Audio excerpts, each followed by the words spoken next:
पायरीशी कुणी सान थोर नाही, साध सुन्या काळजाची तुझ्या कानी जाई.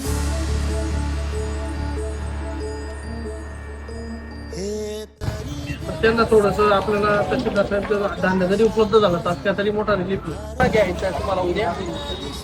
आणि लगेच आवाजच्या याच्यामध्ये प्रायोरिटीचा एक नंबर घेता येते. व्हिडिओ साहेबांना आम्ही आता मुक्तीचं तसंच केलेलं आहे. 2 घरं झाले बघा मुक्ती. भेटला खेळ